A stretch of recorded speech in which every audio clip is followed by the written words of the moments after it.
Today's video is brought to you by Squarespace, and we'll tell you a little bit more about them further on in the video.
We have been using Squarespace for many years to build our online portfolio. It is extremely user-friendly if you're looking to build a website for yourself. They have a built-in commerce section if you are selling products online. You can manage orders, inventory, and set up your preferred payment methods with ease. Built-in analytics is also a great feature because it allows for you to target the right audience, whether you are selling a product or releasing content at a specific time for the best reach possible. Online is everything. You can reach a broad audience, and a website is one key only feature for any successful business. So get your work out there for others to see. If you are interested, you can visit squarespace.com/IFR. Try it out for free, and if you are happy, you can use code IFR to save 10% off of your first purchase. I'll leave that link down below in the description. Big thank you to Squarespace for sponsoring this video.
Hey guys, Corey here. What a year it's been to try and get this PC up and running. We've gone through so much hassle with this PC. We originally bought this case and then it got scammed from us. It was stolen from FedEx.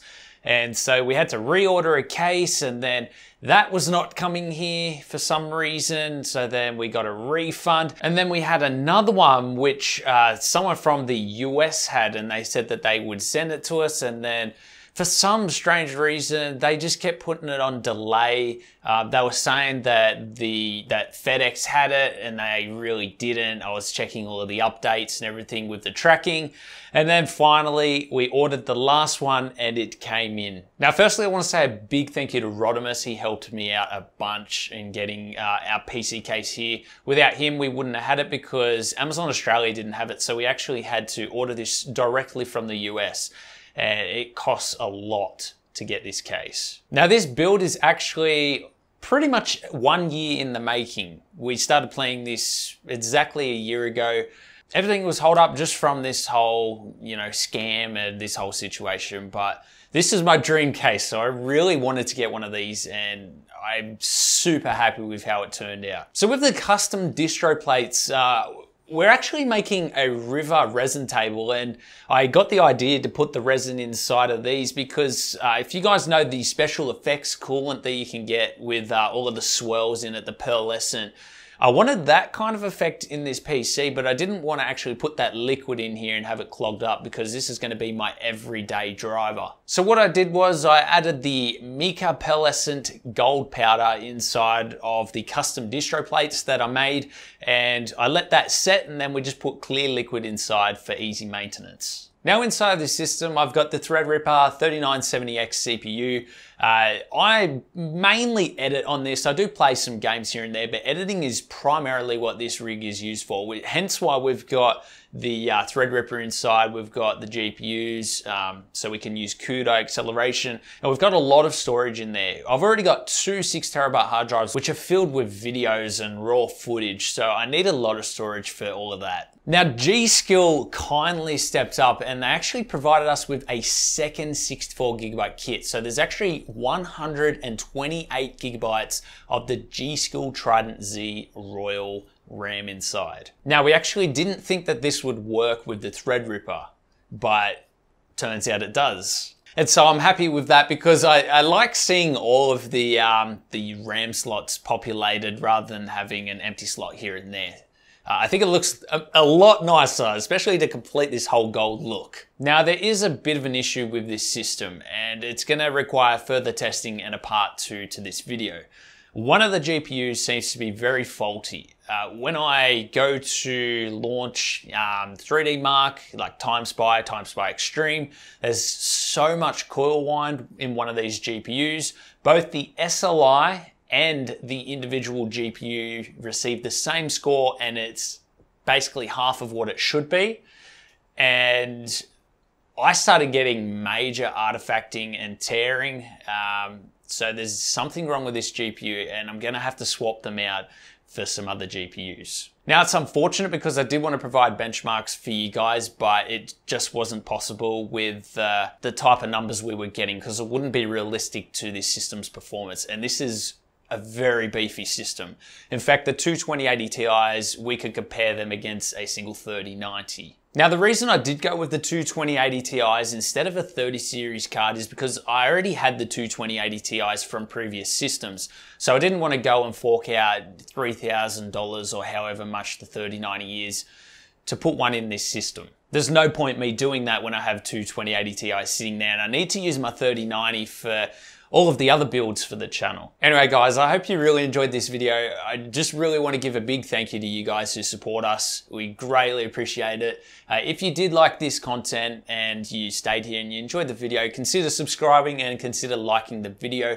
And I'd love to hear your thoughts down below, whether you like this PC and if you want to see a part 2. As always, a big thank you to our sponsors. We have Seagate in here for the storage, and of course we do have G.Skill for the RAM there.